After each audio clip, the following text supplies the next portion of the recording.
Hey, what's going on, everyone? Welcome back to Bad Thoughts Podcast. Today we got a special guest, our buddy BlueBeard, the Bard. He's going to be chilling with us today. How you doing today, Blue?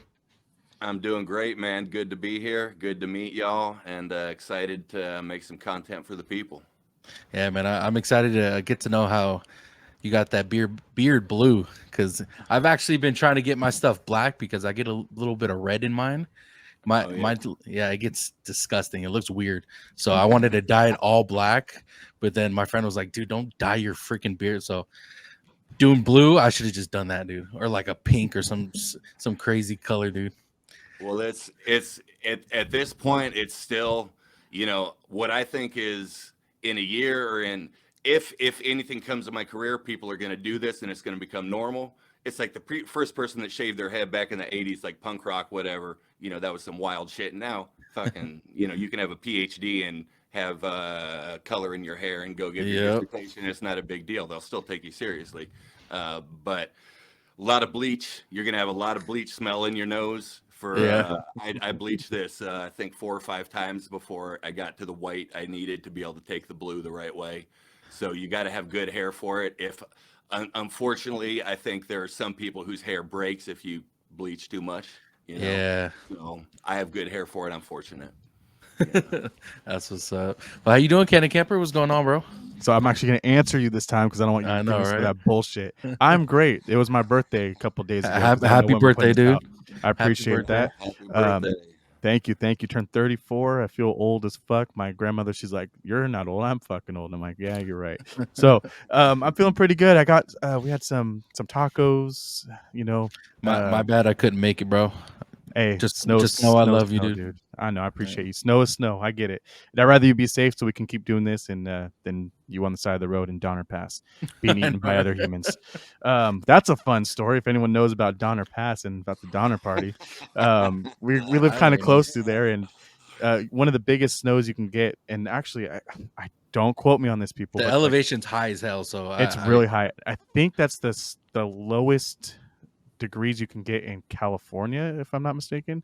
It's oh yeah. something crazy. Is in Donner Pass, so you get some really thick ass snow, and yeah, I mean Tones would have been part of that party. Oh yeah, yeah. I looked at the weather and people were pretty much stopped there. It was just all red. And then I seen I went to go get a haircut the day I was gonna leave, and my buddy, my barber, has a forerunner. And he was like, dude, I barely made it. Like he was like, I'm scared and I'm used to driving in snow. So if I would have gone in my fucking Hyundai, I would have been screwed. Hyundai, as Yeah. Sean Strickland would say. I'd have been screwed, man. So I have a question because I just need to go into it now because you already kind of started it. Why Let's the get blue beard? That's a good question. Thank you. Thank you for that question, sir. Uh, it. it honestly, it started. I went to New York with my wife for a family holiday. My parents sponsored the trip up there, and I just wanted to show out for New York. I was thinking about shaving the beard off, and I thought, what the hell? I've always wanted to dye it. So before I shave it, I'm going to dye it. And then while I was in New York, I just got a shocking amount of recognition for being a guy with a blue beard.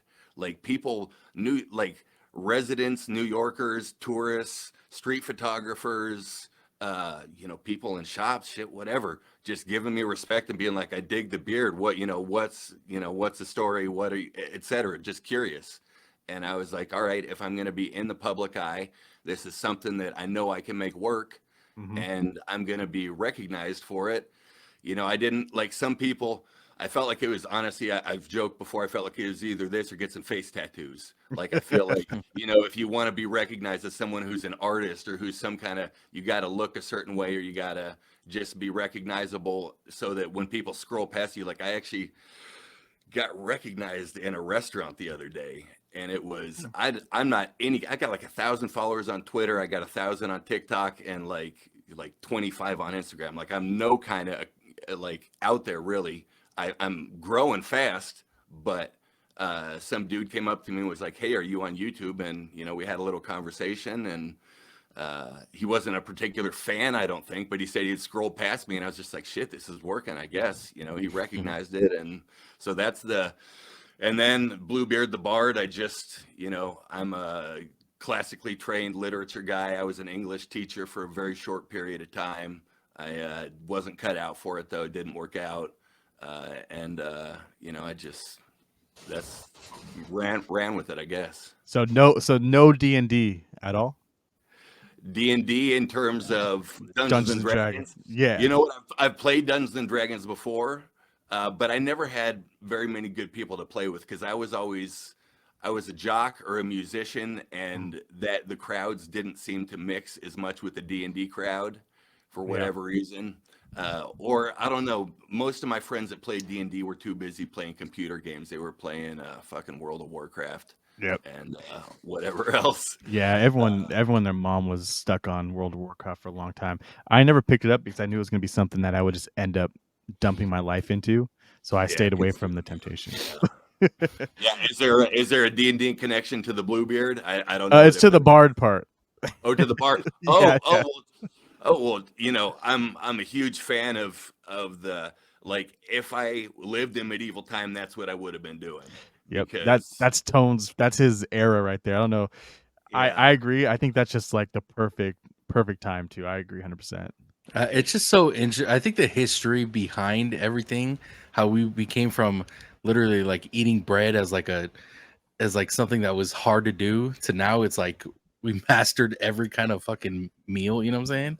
Like those medieval times is so interesting to me. I don't know why. Yeah, that was interesting. They had that on Game of Thrones. They were like, they gave that kid a job just because he could make one kind of bread. It was like, exactly. Now you got to know like 25,000 kinds of cupcakes and all these. Exactly. This dude's got a job for making one kind of fucking bread. It's like, all right, he's cooking in a stone oven, I guess. I don't know, whatever. So you mentioned a couple minutes ago being a jock and also musician. So what kind of sports did you play? I grew up. I thought I was going to be a basketball player, but I didn't really. To be honest, I don't think I had the mentality for it. It was like a bit of a, I don't want to say a confidence thing, because I always was a confident guy and I had swagger. But like on the soccer field, I always was never afraid to shoot, because it was like if you got a shot on the soccer field, you knew you had to take it. Like anyone would shoot if they. But in basketball, you could always take a shot. And there was something about, I just never came into my own as a basketball player. I spent the most time practicing basketball, but I was an all-state lacrosse player, and that I never took lacrosse very seriously, but I was a big dude. I was fast, and I could have played D1 lacrosse at Duke or UNC. I had connections there.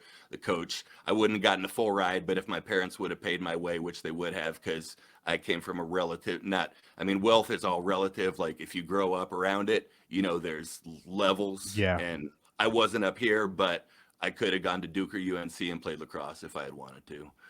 They would have let me walk on, and they would have given me a chance. So I always joke around that I'm good at any sport that you haven't heard of. So if it's one of the weirdest, most off the wall sport, I'm good at it. But if it's like one of those main sports, nah, you can't catch me doing it. If you want me to funny. I never thought of it like that, but yeah, it's true, dude. I can throw a frisbee through a fucking hole. I can do that shit. I can play cornhole like it's nothing. Board games, my shit. But if you give me like a football or a baseball, I can catch the football. Probably can't throw it anymore. Can't throw the baseballs anymore. Probably catch them. So yeah, not my cup of tea. I love sports though. I grew up. My dad, you know, it was different back then. Your dad wanted you to play sports. He was going to push you into sports. Not saying that my dad made me do things. I obviously stopped playing sports later on. Being an adult, I wish I continued to play sports, especially through high school. I think that would have been great. I would have went a different route, I think, if I stayed playing sports in high school.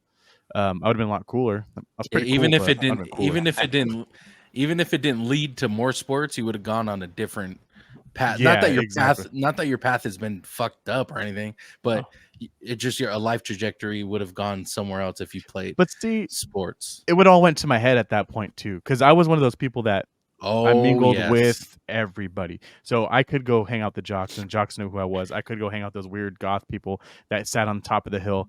And we literally had this hill, and they just sat in a row all the way down. It is this big ass like fucking grass patch. So every once in a while, I'll see someone fall down the hill. It was crazy.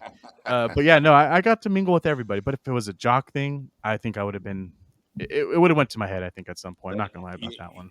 The thing about being a jock is it's fucking consuming. And that's why, that's honestly, I thought it through, and that's why I didn't do it in college. Because not only is it consuming in high school, but if you do that shit in college, you got weights in the morning, you got team meals, you obviously got practice every day, you got away trips. Like, you're not doing anything else. You're studying and you're playing sports. That's all you're doing. And it just consumes your life. And that's how it was for me as a basketball player. I thought, like I said, I thought I was going to be big time, and I just never developed the way I could. Like, I was decent. I could dunk behind my head with two hands. I had good hops for a guy my size, but I just wasn't. I played against Tracy McGrady in high school. He went to Mount Zion in Durham. Didn't play against him. Disgusting in high school too, bro. Oh, he was so nasty, good, dude. Yeah, we didn't play him in a real season game, but we just scrimmaged them, played them in because they were local. Oh my god, yeah, it's unreal. I guarded him a little bit and roughed him up, but it wasn't. Obviously, I'm not going to say I did anything to him because I didn't. He's ridiculous.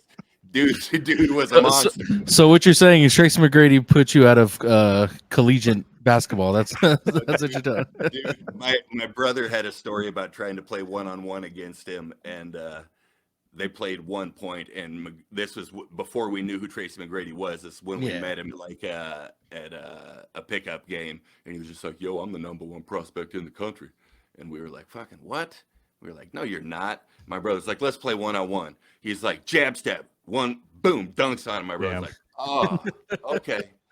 It's like, all right, that's Tracy McGrady. We realize. So that always makes me think, like, if I was an athlete, go fucking home, play some video games until your next thing, because you're gonna end up like Jamal Hill trying to. Excuse me, Jamal Hill, if you're watching this, probably not. You're probably sitting in jail right now for some shit. Damn, too soon. He's the lightweight champion, or was 205. He just had some domestics. I think it was with his brother. I overheard that they got in a fight over the turkey for Thanksgiving. I'm just like, I'm about to get. He's someone that actually like will probably come at me too if I keep talking shit. He's a bad dude. He's a bad motherfucker. I'll give him that. Whether it's a background or just his personality, I saw a thing where someone tried to punk him in like a TV show, Punked, and they had just like some like average sized dude be like, "Yo, I could whip your ass, Jamal Hill." And he just grabbed the dude by the neck, and they were all like, "Yo, yo, yo, yo, yo, it's a prank, it's a prank." Had to wave it off. I wouldn't fuck with Jamal Hill. That motherfucker, he's real. And he's been real since like the beginning too. And I am actually glad to see his progression in the UFC. But Tone's a little bit background. He went and played a pickup game with like Daniel Cormier and all them, and he broke his shit. And as a champion. So he had to vacate technically vacate a belt, but he also had a belt that was vacated. It's just like a series of fuckery. It was weird. He'll get a shot when he comes back, though. Yeah, for sure. How old is he? I don't know, like 30s, right? Early 30s. Yeah, I'm not sure. He's in his prime though. Still, he's not old yet. Yeah. Okay. He's not old for sure. He doesn't want to sit out long, but I think he's still good. Going back to the other part, being a musician, can you explain a little bit of what you do and what your plans are and everything like that? Yeah, man, that's I've got kind of an interesting journey as a musician. I started out, I wrote my first song at like 13. My dad was a songwriter. He had a little bit of stuff on the radio, on local radio. Nothing. The point, he wasn't real successful with it, but the point was he was always doing it, right? Mm-hmm. So I never thought of it as like something to aspire to do. I just thought it was something people did. You had a guitar, you picked up a guitar, you wrote a song. And so I grew up writing songs. I got my throat injured in MMA training. Couldn't sing anymore. I can still sing a little bit, like the way rappers can sing, but I can't really sing anymore. Anyone can sing with a good engineer, bro. I suppose so. Yeah, I'm old school though. I'm pre, Melodyne, pre any of that stuff. So you don't go full Zap. I try not to. But yeah, I started rapping. I was honestly never a huge hip hop guy because I was always someone who like chilled out music. And more often than not, when I heard hip hop, unless I was trying to get hyped up, hip hop was too hype for me. And it was the same people with like hype white people music, like fucking heavy metal, shit that was too heavy. I just started to get a little agitated. I don't know, it's just the way my head worked. Some people it's like cathartic for them, but for me, it took me to the wrong place. And so I was never that into hip hop until I discovered like the Roots, so the more kind of chilled out, like Tribe Called Quest is some of the people that are a little less aggressive and more melodic kind of. And I don't know, I started rapping and I've been having a lot of fun. I've been trying to study people, trying to take critiques, trying to learn, and just having a good time doing it. But Okay. go ahead. I was saying, how long when did you start rapping?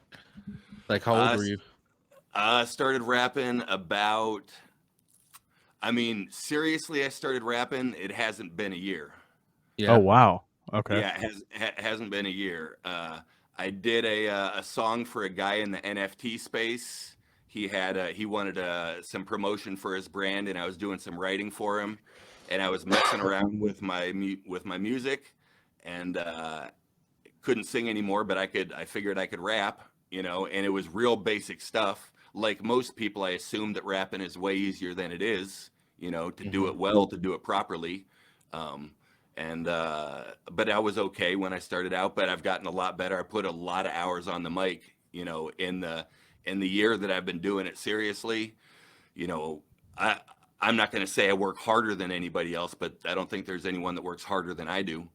Maybe people work as hard as I do, but I try to log hours on the mic every day, try to record every day, try to write every day, try to put the time in. And same with networking and all the little, commenting on people's shit and doing all the things, trying to have the whole package. I really want to be successful, man. I love doing this. And if I could do this for a living, stop having to go to a regular job, that's my, that would be the goal. So yeah, and it's one of those where I think everyone needs a chance, even with us. Like sometimes we just talk and say these things, and I'm like, fuck, I just wish someone heard this.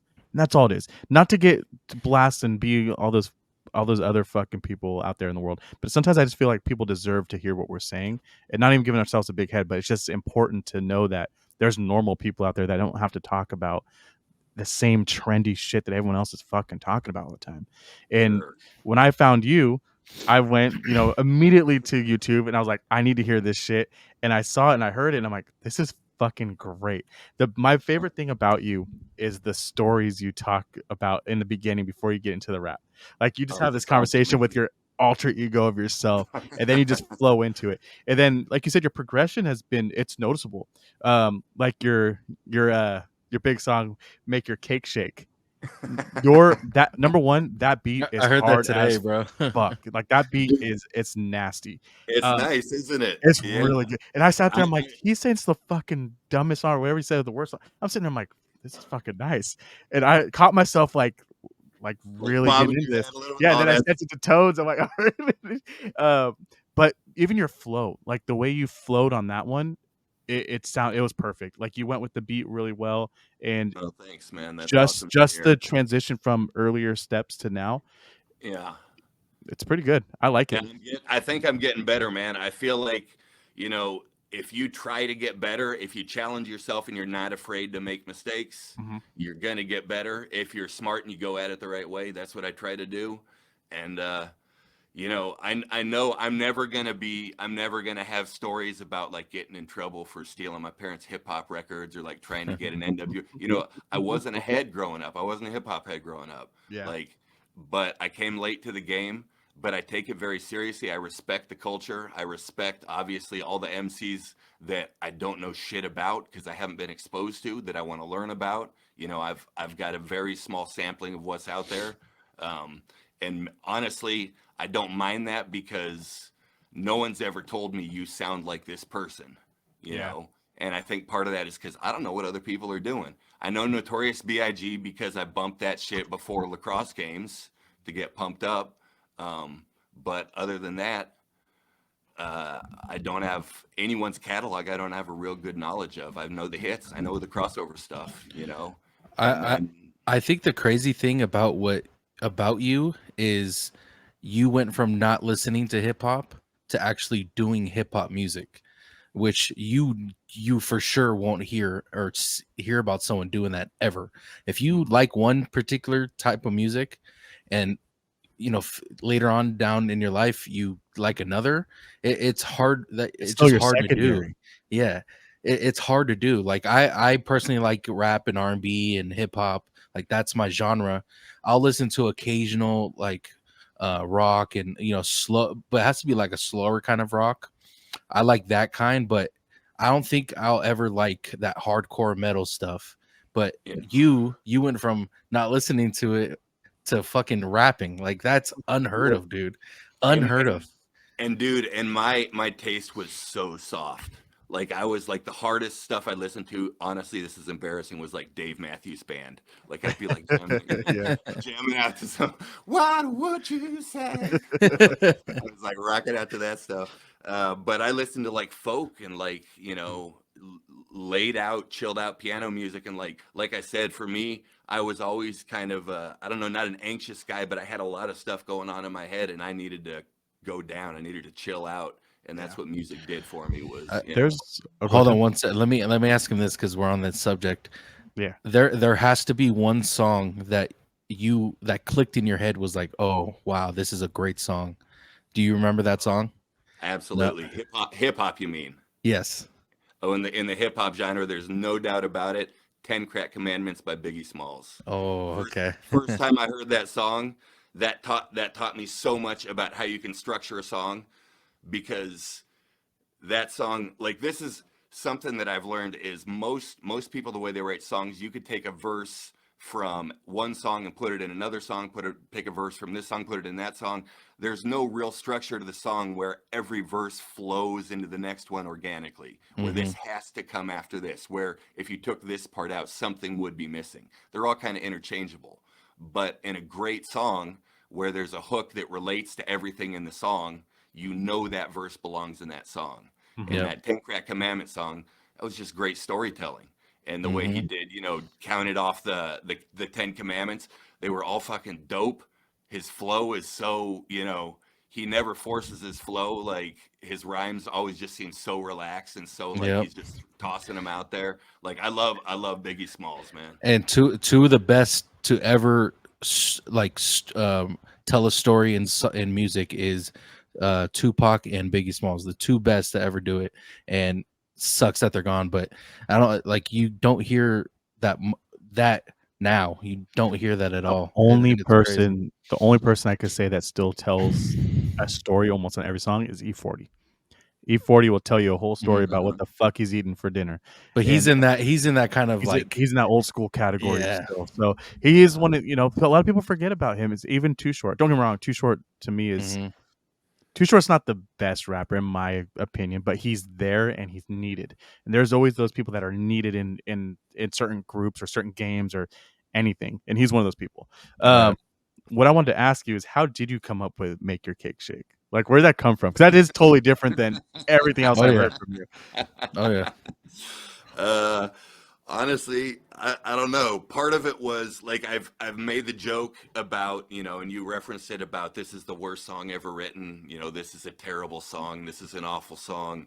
And I just tried to think of something that would be a lot of fun. I was thinking my music makes your ass shake. The music that I make is gonna make your ass shake. And then I was like, how can I make your earthquake, make your shit quake, make your cake shake? And I was like, all right, that rhymes. And I started working with it. And then like I said with the Biggie Smalls song, if you look at every verse of the Cake Shake song, I'm talking in some way about bacon or some way about Yep. like the cooking, or like I try to make every verse such that if you took it out, it wouldn't go anywhere else. It belongs in that song because it was written for that song. And I don't know, it's just trying to write a fun song, and that beat. It's this guy Loge that I met through Twitter. Um, in one of my fucking rants about producers charging for beats, selling beats.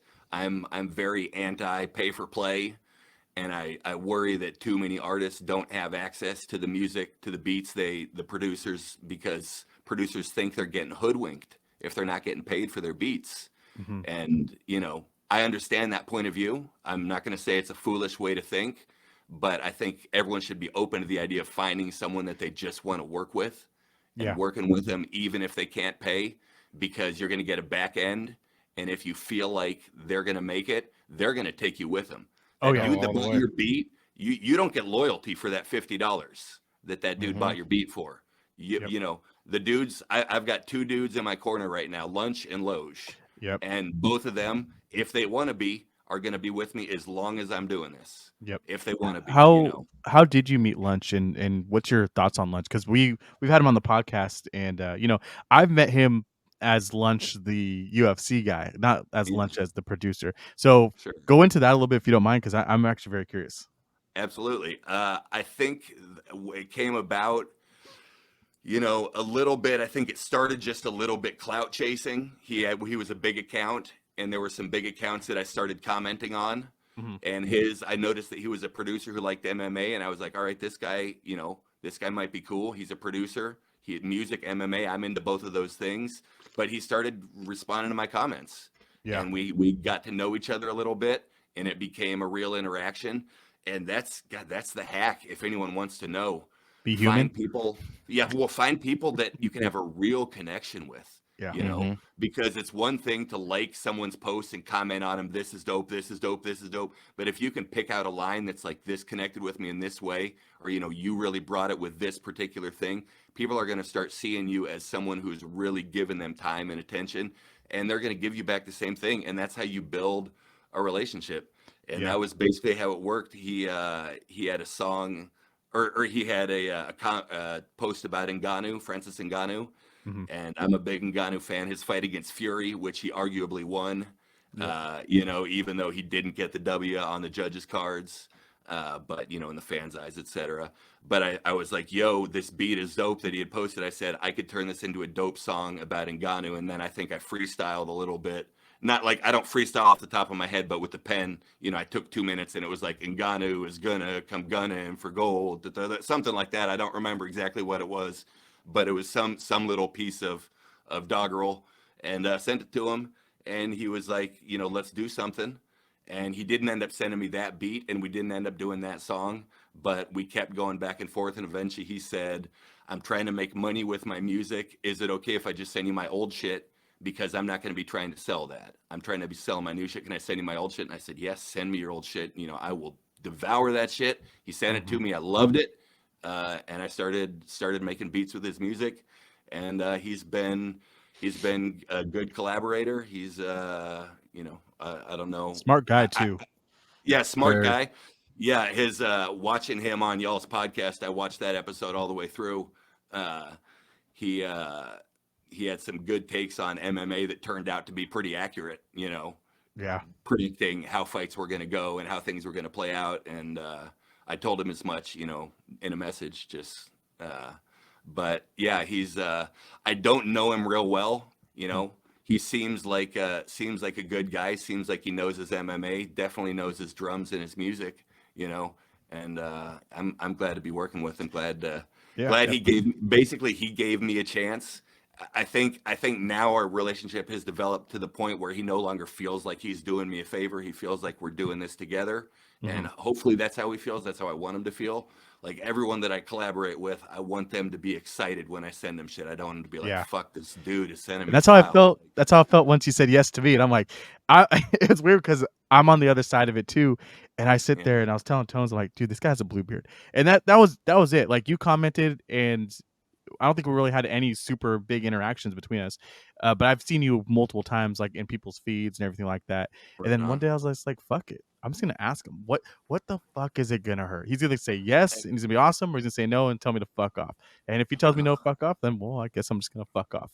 Um, but no, it's awesome, and I agree 100%. Just shoot your shot, be Yeah, human, and roll with it. Everyone, it's always people are always trying to get something for something, and sometimes you just And, and it's the thing cool. the thing is, if you get that reaction of like like you're a fucking nobody, I don't want to do shit with you, I wouldn't have wanted to do shit with you anyway now that I know how you are. Oh, that's how I feel, man. That's Yeah. I exactly. had That's that it. situation happen to me about an hour ago. I'm not going to say who it was, even though I fucking should. I wrote them a while back and I asked them to come on the podcast, and they didn't respond. And then I realized I actually had this person's phone number for a long time from prior talking to this person. So I shot them a message, just said, hey, just checking in, see everything's cool, and want to know if you wanted to come on the podcast. They end up sending me, hey, man, I've been busy. You can email me at this email address and talk to my manager. And then right underneath that, I know you can afford it. Go to my merchandise page and buy some stuff. That was all. And I said, what the fuck? fuck? And number one, I can't afford your shit because it's like $80 for a fucking shirt that I could probably make myself, asshole. And number two, fuck you. No, Yeah. no, Yeah. dude, I'm not doing that. And it sucks because the person that this was is the person I would not have thought would have done that. Like, if you know who this was, this is everyone. I would blow everyone's fucking mind right now of who this was. Yeah. Don't say the name, bro. Don't say I'm the not name. gonna say because that's fucked up. But you know who you are out there, and if you want to change your mind and come on, of course I'm always gonna welcome you on the show.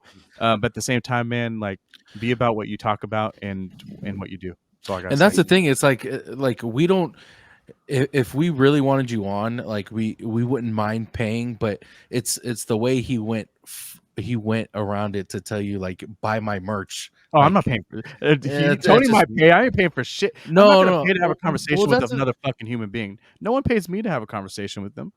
well, it I'm not depends. gonna Well, ever ask It anybody for a depends, fucking. but I'd rather No. not. You know what I'm saying? It just You all I- know who depends. wanted to charge? Corey Feldman for a fucking Goonies signature. Fuck you, Corey. Should fucking be paying me, you weird ass fucking dude. I think it's about adding value. Yeah. Some people only see value in money, but if you're adding value, even just with entertainment or with experience or with any number of things, much less I understand that. Yeah, goddamn for money, sure. like I feel like you're adding value. You're adding a ton of value to me right now. I would never ask for money to come on a podcast. I don't know. I guess if I was a big deal and I was getting speaking engagements and I knew they were going to make a bunch of money, selling That's advertisements off that's my what I name, was referring to. People okay, who do then speaking engagements. We have you know, like 200 or well, excuse me, we have like 96 followers. Yeah. Believe me, like But I'm we're saying, just like, here. if we ever have to, like, want to speak to someone who does speaking engagements and does charge for that particular, you know, that particular part of his job, I would understand having to pay that Yeah. person. But if it's just someone that I want to have a conversation with and they don't have like this full agenda where they're just busy as hell, like, yeah, like, come on, bro. Like, if not, it's fine. Like, no hard feelings. You know what I'm Yeah. saying? Yeah, and that's yeah, all this was. And this person was like I said, these aren't interviews. The person I wanted to talk to was like, I legit wanted to talk to this person because of who they are in the community and as a person, not even with their background of what their job is. And I think that kind of, I'm a little salty about it just because it kind of bothered me a little bit. But at the same time, I do appreciate you coming on. Like, this was huge for me to get you on here because you're fucking awesome. And not only that too, like, you have goals, and that like a lot of people don't have goals nowadays, and you got to keep following them and following them. And now knowing more about you and actually talking to you more and how all this training you're doing, you're on the mic all day, you're trying to get your voice, and you're doing it and progressing and progressing and progressing, and it's never too late to keep doing that. So I appreciate that a lot. Yeah, oh, yeah, for sure. Thanks, man. Thank I you. want to ask you something, Blue.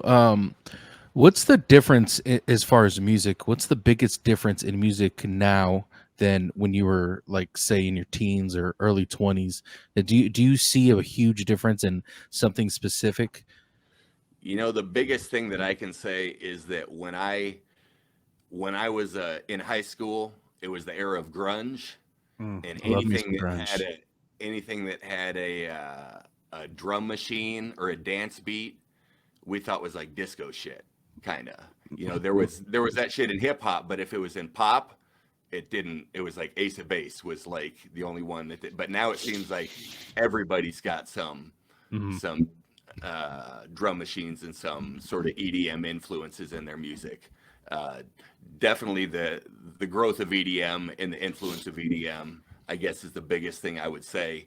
But as far as being super plugged in, I'm not a great cultural critic. I've made music like a motherfucker my whole life. Like nobody, like I got 10,000 hours ago making music. Uh, but listening to music, I just like what I like and I get in my little bubble and you know, I'm discovering music now that came out 10 years ago. Same. And, Same. it's like it's new to me. So Yep. I don't know. Like I'm a bubble that, guy too. Like I'll sit there and I'll go down a rabbit hole and I'll end up listening to like the same band every album like over and over and over again for like a month or two straight. And then it'll pop up on my Spotify. Yeah, shout out to Spotify. You can find us Bad Thoughts Podcast on Spotify. Anyways, you scroll down, it says similar bands to what you then I'll click, I'm like, oh, I heard of them. I'll click, I'm like, oh shit, I heard that song years ago. I like it. Then I'll listen to their album, and then it becomes a fucking like a test to see how much shit I can listen to. Um, I'm on a what? Pandora was that way for me when I was at Pandora. work. I'll listen to Pandora. Like I'll pick, like I'll say I pick J. Cole or whatever, right? So I'll play J. Cole song and then it'll play after that. Since there's ads and shit, it'll just play a song that's resembles J. Cole, and then it'll play like Drake or whatever the case may be. But I learned a lot about the similarities in people's music by listening to Pandora, and Yeah. boy, it's all like some of it's all the same shit, dude, and it sucks. It And see, sucks. that's why it kind of like I became so I love music so much that I'm okay hitting shuffle and just letting it play within a genre and Mhm. just hearing everything. And I'm someone that maybe 4 or 5 skips for 10 hours worth of playing time. Like I will listen to everything and just give a chance. If I like it, you get a little heart, and I'll go back to it and pull up that album. For instance, like going back 10 to 15 years, I started listening to Breaking Benjamin and who else is the fuck another one? 3 Days Grace. So, who the fuck? Why? Where did it come from? But I heard this guy sing, and I remember the songs. Kind of growing up, I heard them on the radio and everything, and I heard this guy's voice, and he had this weird like tinny sound to when he screams, and I'm like, that's very impressive. I need to hear if that is happens live or if that's just some fucking studio effect. So shit you not, I listened like the rabbit hole of 20 hours worth of this shit, and he has that tinny voice, like that weird little, I don't know what it is or how to do it because I don't know music like that, but it's so impressive. So I end up going down that rabbit hole with them, just over little things. And then just bass players, if I hear some funky ass bass, that would pull me into a song. So the love of music for me, being able to be pulled in by an instrument or someone's voice, it's pretty, it gets me deep, gets me really deep into some stuff. And that's why I think I shifted over the years from hip hop and rap over to more 70s, 80s, and 90s rock, and a lot of reggae, but not like reggae. Like I'm talking about like California reggae, like the white boy reggae. It's just slightly stupid. Like yes, exactly. Sublime. Yeah. Oh man, it's so Sublime. good. It's like a Yeah. hybrid of it, and it's so good. And I I wish get more people listen to it. that Sublime gets hate as being like selling out, or they were great, man. They were awesome. I love It Sublime, opened a especially door. their early albums too. Robin the Hood and Yeah. 40 Ounces.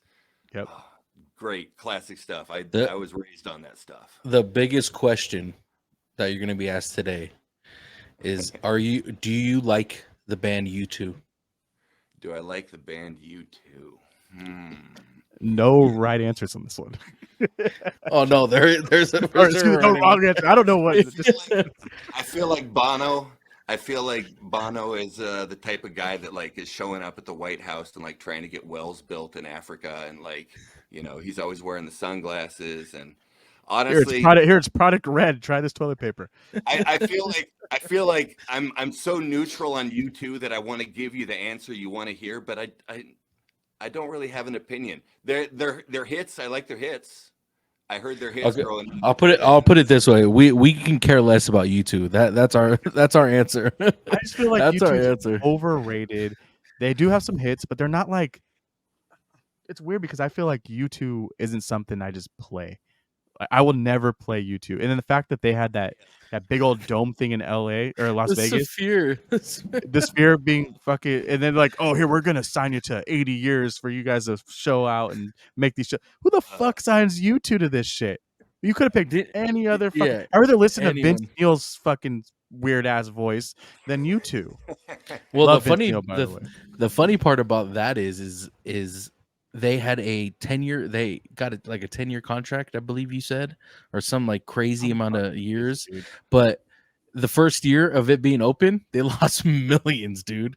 No one likes U2. No one likes U2. No one likes Jimmy Fallon because he's not fucking funny.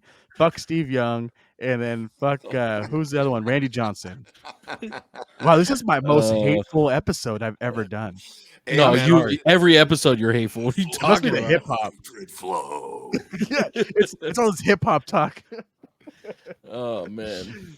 I do want to ask a question because you this is what I do. I'll go back like 15 minutes. UFC. Yeah, Like, let's do it. Let's do it. Tones, I know you're not the hugest UFC fan, Alright, but go at ahead, the, bro. at the end of this, we're gonna trap you, dude. You're gonna be paying $10.99. It's not to watch that Disney Plus. it's not that I don't like UFC. I love watching it and it's fun to watch, but it's there's just I don't know what, like I don't catch myself like going to ESPN and watching it by myself. I don't know why. I'm interested in more of like basketball, football, stuff like that. And Yeah.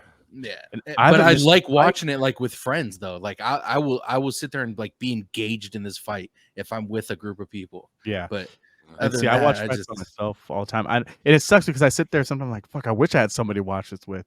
And I don't because my wife doesn't watch. My kids are too young. And then you're not close enough. So I end up sitting there watching it. So now I'm the fucking weirdo. It's like bro, drinking by yourself. let me know. I'll No get on offense, Discord and drinkers watch it out with there you, drink bro. by themselves. You do your thing. But don't drive. Remember that. If you need more, get that shit door dashed. And that's a PSA from Bad Thoughts Podcast. Right?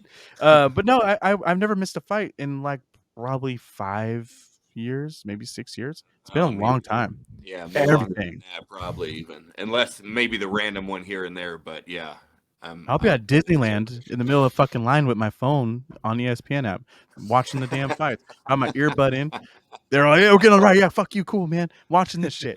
And the weirdest thing is I have a couple kids, and every time, for some fucking reason, every time I have a kid, it's supposed to be on the John Jones fight cards. Oh no. Weird, yeah. So the last 2 kids were John Jones kids, except for this one that I just had because John Jones pulled out in a fight and then ended up having a girl instead of a boy. So we don't know. No, I was playing. Yeah, no, it's weird. Jones is strong. The juju of John Jones. For real, That dude. fucking guy, dude. I like opening up UFC cards because I'm just pretty deep into it, and I pulled a number 7, I think, or number 8 out of one of the numbers. Either way, is a 10 out of 10 gold John Jones card, and I'm like, I feel pretty cool today. Was I need it to get that signed? thing signed. No, I need to get No? it signed. I got a signed Valentina card though, with her kicking off. I can't remember who it was, but she was kicking someone's fucking head off, which is awesome. Yeah. So I'm very excited. With that. Can I ask you both a question? I want to start with Blue first. Who is the best fighter of all time? It could be boxing, UFC, MMA, like anything. That's there. Who do you think the best fighter is? Most influential is Muhammad Ali, Mhm. and no one's gonna ever beat him because he stood up against the Vietnam War. He stood up against racism. He was a part of the culture in a way that no one has ever been since then. I think the closest is maybe, and it's not even close, but the closest maybe is Tyson Fury talking about mental health right now as a champion is kind of influential. That was awesome. But yeah, Muhammad Ali would be my answer. But my favorite fighter, I'd probably have to go with John Jones. The way he dismantles guys and beats them at their own game and just makes great fighters look like they don't belong and they're with him. Yeah. Yeah, I don't know. How about you, man? Yeah, so the John Jones thing, it's like when everyone says, "Oh, he has a picogram," people forget because you know what it is? It's this younger crowd that has not watched it since then. You know where the fuck he was fighting? You know the fuck they were on? If he had a picogram compared to the fucking truck that was inside this people's body, yeah, I'm okay with it, dude. Machida fucking choked his ass up standing up. That dude was on all the fucking gas you can think of, Yeah. all of them. So Everybody was. I It was. forget. You just had to piss clean. If you could get a clean piss test, you were clean enough. You're telling me Rampage coming from fucking wherever? What's Yeah. where was it? For Pride. Yeah, Pride. That fucking dude was. He had the Texaco gas station in the fucking bathroom.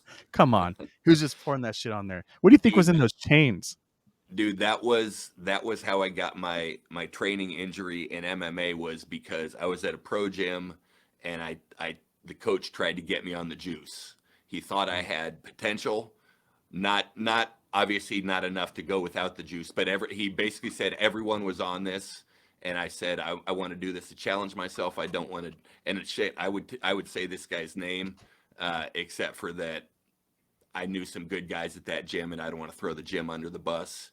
But long story short, he set a few guys after me that were a lot better than I was at that particular thing, and they fucked my throat up for about an hour and a half straight. I couldn't say a word. I couldn't make a sound for about 3 days. I had lost my voice. I had to talk like this for about 2 weeks, and then couldn't sing, never sang again, really the way I could before. And it was all because I told this dude that I thought, well, he told his other guys that I thought they were cheaters, or I thought they were cowards, or he twisted what I said. I was gonna say, so and you put 'em on. didn't take it. You end up not doing. No, I never took it. Never took a. Yeah.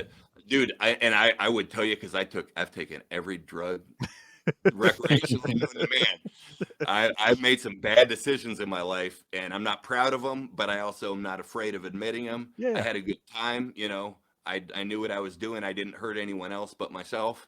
But yeah, steroids never, for me, doing sports was always about what I could do for myself. It wasn't about what I could drug myself into doing. It was what could I achieve. Yeah. Do you feel like there's still a lot of people? I know, like everyone's on steroids. You know, that they say. Do you think still? Do you still see it?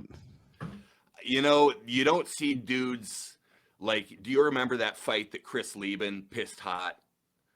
It might have been a little before your time. I'm not sure how long you've been watching. I'm more of the. I went off like, who was champion? Brock Lesnar era is kind of so where I it would have been started coming back in. A little bit before that, maybe. Anyway, Yeah. Chris Lieben is a guy who never looked fat, but he came out for one fight and he just looked lean as shit, all veined out. You could tell he looked different. You were like, what has he been doing? He's got a new trainer. And then what do you know? He pisses hot. Damn. And you don't see, I don't feel like you see too much of that, where guys just have that look, where that bodybuilder look, where they're so flexed out and veined up. I don't know. I think that USADA has done a good job of getting guys to piss clean, but I still think guys are on something. I just think there's too much money at stake, you know? Yep. And Yep. the way it was told to me was that this guy said that, fuck, I don't give a shit. He came from ATT, was where he was a strength and conditioning coach at ATT, and then he became the head coach at the gym that I was at. And he said that everyone at ATT was on the juice. He was like, everyone there is on it. Everyone is. Everyone. He said everyone. I was like, okay, that's, you know, that's them. That's whatever. And I think you're right. I think there's a change in what people are doing, because you don't see the massive fucking Brock Lesnar steroid, or the, God, you remember that, the Demolition Man, that him and what's his name? He retired a little bit ago. Alistair Overeem. Oh God, remember the poster for that? Holy God. shit! He was a monster, dude. When he got you in the tie clinch, that's like a nightmare. Yeah. Like, oh my God, that dude he just looked like a comic book character. And Yeah. he fought like a Terminator, man. That guy was a bad dude. He was the last, I think, of that era. Like, because once who do we have left in that division? Orlovsky, and he looks like a total normal person now. He's off the fucking juice too. I think they're going the other route of like the TJ Dillashaw, the EPO stuff, and just trying to get that conditioning going and the recovery. Because we look at Kamaru Usman, I can see him being on something weird. No offense to Kamaru. Yeah, and the thing is too about the juice is in my experience from what I saw, because I saw a lot of guys come into the gym. I was at this gym for 10 months. There were dormitories in the gym. Guys would come from all over the world to train for a month, train for 6 months, train for however long. They'd live in the dormitories. I lived in the dormitories. And you'd see guys get onto the stuff, and they'd go from not being able to make it through the second practice of the day to like adding a fourth practice after the Yeah. normal 3 a days. Just the ability to recover, because like I remember people used to make the argument Vitor Belfort, when he was kicking everyone's head off and he was on testosterone replacement therapy Yep. on the TRT. They were like, yeah, TRT doesn't teach you how to kick. It's like, but you can log so many hours in the gym. Like all those guys are dogs. They want to get better. They want to put the hours in, but their bodies hold them back from working all day, every day. But if you're on the juice, man, that's why the baseball players are at their best when they're late in their careers on the juice, because they got the body of a young man. They can still recover, but they got all that knowledge that they've developed. You know, you don't see the young guys on the juice doing what the old guys on the juice do, because you need that knowledge, but it's that ability to recover that they lose in the old age. By the time they get the knowledge, there's, I don't know. I'm rambling. Sorry. You're good. That's how Barry Bonds was, dude. He was recovering fucking quick with steroids, but it just sucks. I feel so. Anyway, go ahead. That just came up in my head for some reason. Sometimes I sit here and I'm like, well, why not? Just like a football, why not? Let's let people go out there and have fun. But then you have the people that don't want to do it, and I get that. I think it's more of the people who have them in like their sport.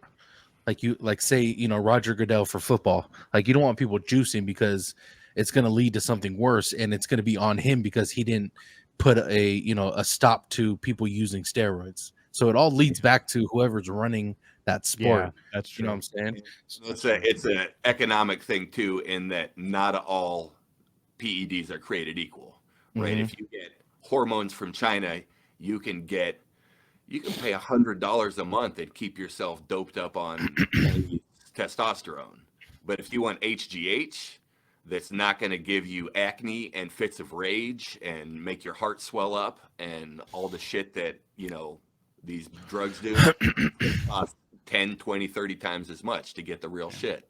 And I don't know, it depends on what gym you're at and how guys are, like you said, the blood doping stuff. I'm sure there's stuff that we've never heard of, because why would they tell us about it? If they got it working, they're not going to advertise that shit. They're going to keep using it. Yep. And that's all ranked. And that's kind of brings up the whole Towelgate thing with DC and how he just fucking openly jokes around about it. Like, dude, you fucking cheated. And you called and cried about John Jones cheating. You fucking cheated too. And you got mad because you missed weight. You missed weight, dude. You wouldn't have fought, or you'd had to give him money. Yeah. It's not a fucking joke. And ever since then, it kind of made me. Can I ask you guys a question? You guys have watched fighting over the years. Do you guys remember? They were like the Gracie family. They like specialized in jujitsu. UFC 1, baby. Yeah. So my brother loved everything Gracie. Like he would show me clips of the Gracie family, but is something like that not, as far as MMA, like UFC, is that something not really in the sport now, where people just specialize in ground? No, not really. You got to be kind of mixed, otherwise you're not going to make it far. I think there's only one Gracie left, Kron, right? Yeah, I think so. And he just came back. I think he got his ass because all he did was one fucking thing too. Don't get me wrong, fucking beautiful and good looking guy. I'm gonna throw that out there too. But you can't come in there just doing one fucking thing anymore. And that's what the women division's developing, and that's why Ronda. Kind of my thought. Ronda was kind of a one trick pony for a while. She was way one trick. Her striking was terrible. She was just a when you're running forward like this, throwing punches, dude. Yeah, I remember can't do that. You can't do that. Who? What's her name? Does that still? She just fought. Damn. I think she's Brazilian. Just fought. Really good on the ground. She fell in love with striking because she knocked out one chick out. What the hell is her name? Dern. Mackenzie Dern. Yeah, she runs with her head down throwing punch. You can't do that. That's not no. But why do you guys think that aspect is not good for the not good for the sport, but taken out of the sport? Well, this is my take. Is Jiu-jitsu is a sport that relies a lot on the gi, for one thing, to be super effective. Like if number one, I can choke you with my own gi like a Mm-hmm. fucking rope in ways that you're not going to see coming if you don't train with the gi. And number two, every submission that I slap on you, it doesn't matter if you're sweaty, doesn't matter if you're greasy, doesn't matter if you're big and strong, you're probably not going to be able to shake me off because I've got like a grip on you that I don't know if you haven't trained in a gi or in a sport, a wrestling sport, there's just a difference between grabbing raw flesh with your hand versus having a good layer of cloth between them, you know, to really hang on to. And especially if you can grab grab your own shit like collar chokes and things like that.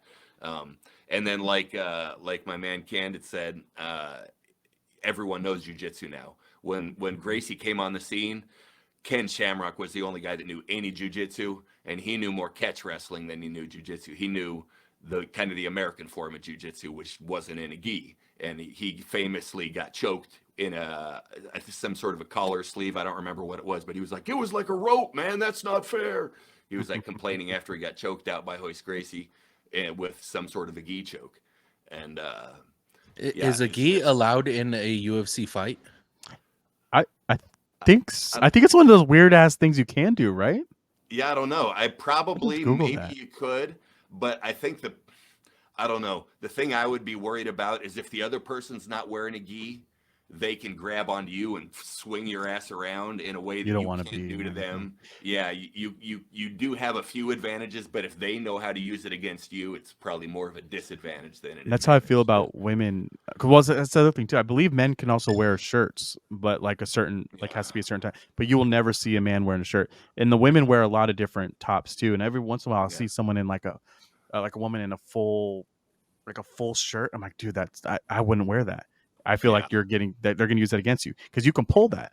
If you're trying to turn out of something, I'm gonna pull you back right with that. Get your foot caught in it when they're trying to pass guard. They'll get your foot caught in the back of the shirt all the time. Happens. Yep. And then titties pop out.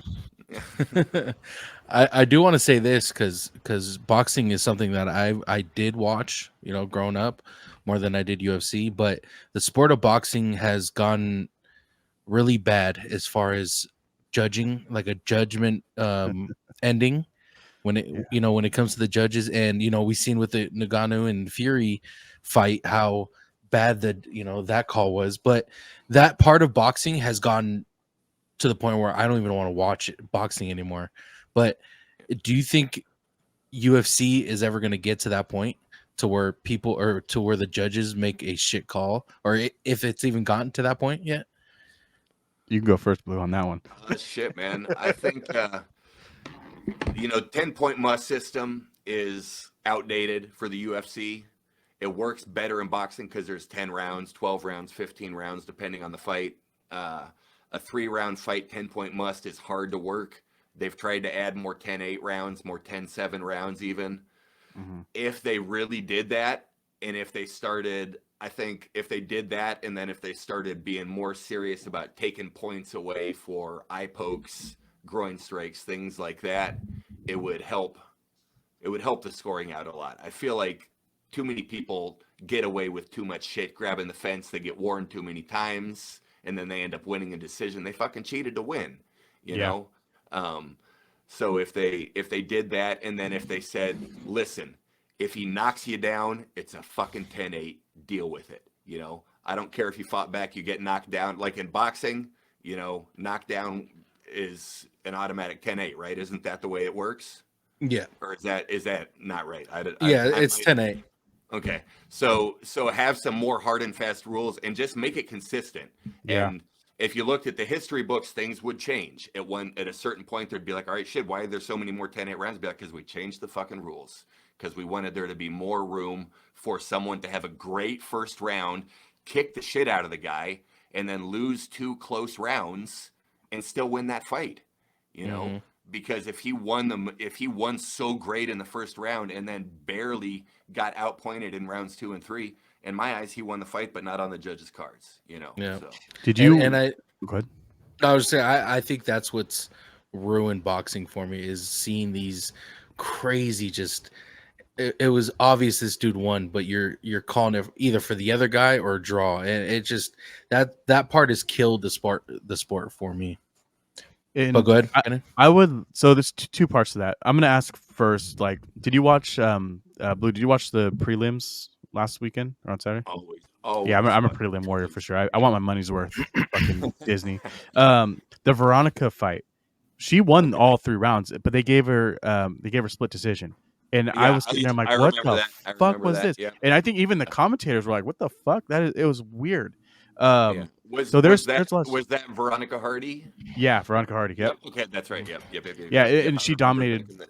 the whole fucking time. So there's Yep. things like that, Tones, you'll see. You're like, I don't know. And now don't get me wrong, I'm not a judge. I mean, they might have saw something different, but there's fights like that where you don't need to know this sport. Like you know. Yeah. What I do want to ask, just because I know we're running short on time, you said you rolled with some people, or you're fighting in that gym with some people. Any big names or any cool stories you have? You know the coolest.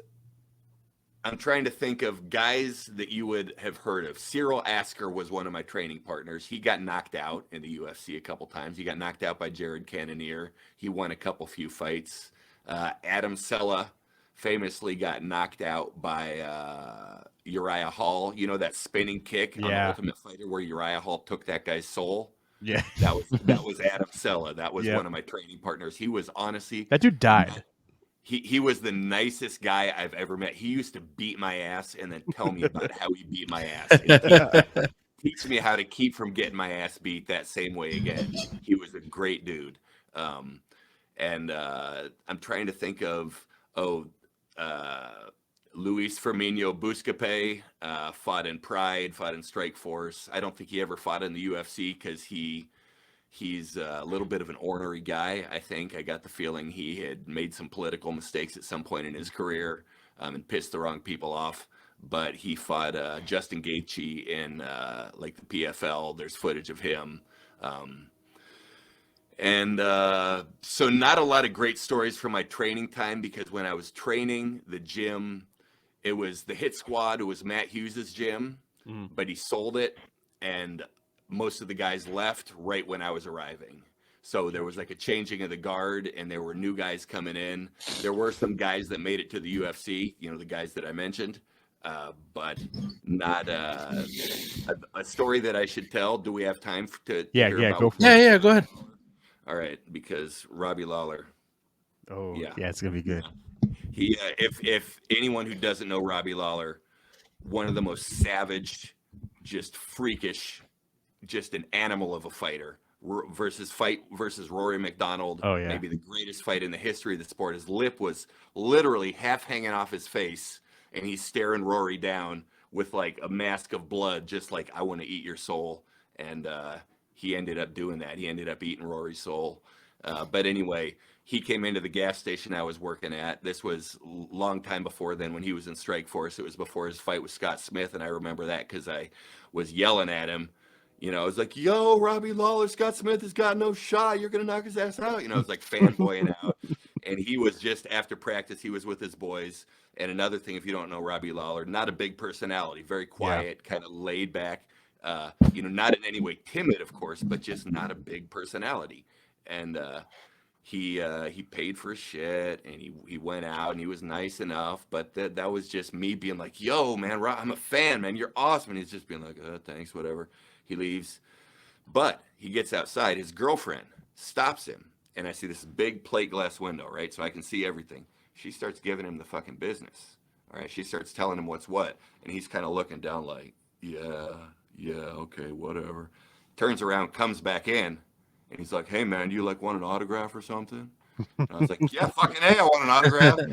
And so thanks to Robbie Lawler's girlfriend telling him to go have a good fan interaction. You know, I imagined that maybe they had a conversation about that type of thing, and he had said he was going to do this and that, and then he didn't do this and that. And because it wasn't like she was bitching at him and he needed to be humiliated or something, but it was pretty hilarious to see this badass, savage dude just, you know, getting this dressing down by this girl in her little, you know, Dixie Dukes, whatever. Because, you know, Robbie Lawler was all country. He had the big jacked up truck, you know, Midwestern boy's dream. truck that you could put the whole family in and move the house in the back if you needed to. And see, the thing with Robbie is that, like, not knowing him, obviously, I don't see him. I could see that happening. You know what I mean? Like, I can see him like, "Hey, man, thank you." Like, no, like he didn't sit there and like was like, "Yeah, I'm too big of a star." Like, fuck you. Like, he's Robbie. He was just like, "Yeah, man, cool, thanks." Yeah, he just wasn't. Yeah, I didn't. As he left, I was psyched. It wasn't like, God, what a dickhead. It was like, that was Robbie Lawler. Like, yeah, he wasn't Steve Young. Fuck you, See, Steve Young. See, the thing is, dude, it's humble people who don't know how to not be humble. You know what I'm saying? Like people who are humble, they stick to it and try not to go, get big headed like fucking most of these people. He was almost like not wanting to be an inconvenience on you. Yeah, exactly, dude. Exactly. I've met a lot of celebrities like that, bro. A lot of celebrities. Yeah. Yeah, it's I don't know. I think if you have the right attitude, then that being too cocky, just look like an asshole. You know, I see some of the stuff that passes for swagger or passes for I don't know, cool. I guess I sound so fucking old, but no, that's the right words. It's true.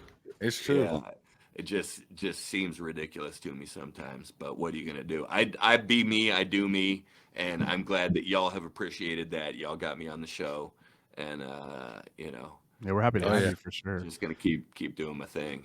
And I definitely want to have you on some more. I mean, an hour is not enough time for you, and not enough time for me too. I have so many more questions, especially now that I got myself another MMA person. I'm feeling good about this. I need some MMA love out there. That community it's a tough one to get into. By the way, on Twitter, I'm trying. Oh yeah, I'm trying. Oh yeah, but they're not as toxic as the Disney community is. And that's crazy, dude. It's really weird. Yeah, Disney community is pretty rough, man. Oh man. What's it called? Sorry, I lost my train of thought. Oh, before we get out of here, Blue, I do want to ask you a question. We ask most of our guests a question before at the end. Trying to figure out which one I want to ask you. Okay. Oh, we're asking both. We have time. Okay. Well, I want to ask this one. I want to ask this one because I haven't asked this one in a while. If you won the lottery, what's one thing you would pick? Now, let me preface by saying this: your family's going to be taken care of for the rest of their life. Like, you don't have to worry about investing. You don't have to worry about buying a house or your cars. What's something this is like luxury for fun kind of? What have you like? What have you always wanted as a kid or a kid adult or something like that? But not the Ferrari or something like that. Yeah, just something. You won the lottery and you want to, spend your money on this particular thing. What would that item be? I'm a person who has a very close circle, very tight circle. I don't have a lot of friends outside of my online friends. So I spend most of my time with my wife. Honestly, anytime I'm not at work, I'm with my wife. And sometimes she honestly comes to work with me and she crochets and hangs out. Oh, yeah. So I would really like to do something for her. If I could give her a $1 million gift card to Michael's or to Joanne's or to whatever, awesome. That would make me super happy. Something for myself. I'm trying to think of a good answer. Recording stuff. I would love to have like my recording setup. I don't even have a mic stand. I stack. I seen the drum thing you had. Exactly. I got a stack if I want to stand up. And like my keyboard got stolen by a fucking junkie that I thought was my friend. He sold my shit and didn't tell me. And then when I came to get it, he was like, sorry, it's at the pawn shop, except for it wasn't. It was gone. But anyway, get some of that stuff replaced, because I'm not really a beat maker, but I've always been a musician. I aspire to be a beat maker, kind of, except for that I found out I'm just really not very good at it. And it's because I don't know hip hop very well. I keep on making stuff that sounds like EDM or sounds like new age or sounds like pop or sounds like it doesn't have the right feel. And there's a definite skill to making this kind of music specifically that I don't have. And maybe I can develop it, but, upgrade my computer, that type of shit. because all I do for fun, I smoke a lot of weed. Besides that, I make music and try to be creative and love on my wife. And You sound like you're living in the wrong state. I know for where do you live, Blue? right now I live in Southern Illinois, right outside St. Louis. Nice. Yeah. Oh, so it's a little late out there, huh? It's a little late, but I'm a night owl. I don't have to work till 10 o'clock in the morning. So There we go. it's That's cool. not bad. Tony, I think you got to ask him the question. Ask him. Can we got time for two? We can do two We more. got time We can do, Okay, we got two more. You got time for two more? Hey man, I got 3 more. You know? Oh shit. since Candid doesn't know how to ask this, We can bag the last one. Give me 2. All right, fair enough. since Candid doesn't know how to ask this question, I'll ask it. Appreciate it. Are boneless chicken wings chicken nuggets or chicken wings? Oh man, they're not chicken wings. A wing has a bone in it, but can I say they're tenders almost? Yeah, we're fine with that answer. Yeah. Can- We've can I- gotten popcorn chicken, we've gotten chicken nuggets, we've gotten I feel like I a got nugget another. has to be ground and reconstituted. We got that answer too. Yeah. Yeah. Yeah. And yeah, not a wing, because to me the wing's got to have the bone in it. So a boneless wing, what is that? That's an unholy, amalgamation of technology and food that actually my wife is skeeved out by eating food off of the bone. It's just a weird pet peeve she has, something about it just reminding her of it being a fucking corpse of an animal, which we don't like to think about when we're eating, I feel that. But so the boneless chicken wing, I can see the purpose, but personally, give me that fucking, I'll suck it off the bone, and I don't care how that sounds. Are you- Suck it off the bone. Suck off the bone. Are you a flats person or a drumstick, or do you just get the mixed? You know what? I mix them, but if I had to pick, I'd choose the drums. I'm a Drums. drum man, I'd say. Yeah. Okay. But I like them. I flats. like them all. I know how to take them. I've eaten many a wing in my day. I used to live. I've lived long enough that there was a time when there were 25-cent wings at Wow. BW3s. I think on Tuesdays you could get 25-cent wings.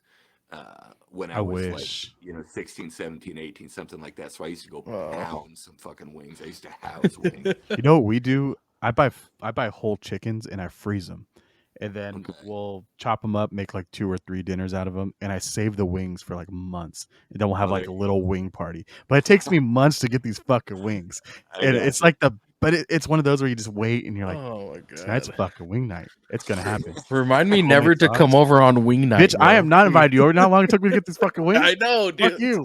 No, we get like 2 apiece. It's gonna take you like 10 months to fucking get a fucking 12-pack. Oh man. I'll let you ask the last question, Kenneth. Oh yeah. So it comes down to pizza. Does Okay. pineapple belong on pizza? Oh, goddamn right it does. I love me some Fuck yeah, pineapple. let's go. I Let's love it. go. But to be fair, I have never met a pizza I did not like. I don't think like even the Walmart frozen pizza, which is barely pizza, like that's even worse than the Totino's pizza. Mhm. I agree. like I like it all. Maybe it needs a little garlic salt, or maybe it needs a little Parmesan. But pizza is like sex, even when it's bad. Still It's pretty good. Fair enough. Exactly. What is your go-to pizza? Like if you were to put just like you have one pizza for the rest of your life. Oh You're- shit! For the rest of my life, that's a hard. If I know. that's a bit of a trick question, because if it's for the rest of my life, it's pepperoni, just because you can't go wrong Classic. with pepperoni. Yeah. But if classic. I had to order pizza tonight, I'd probably go supreme. I love a lot of veggies on my pizza. Mhm. I'm not a huge meat on the pizza guy, just because I try to be a tiny bit healthy, and that just kind of ups the calories even more.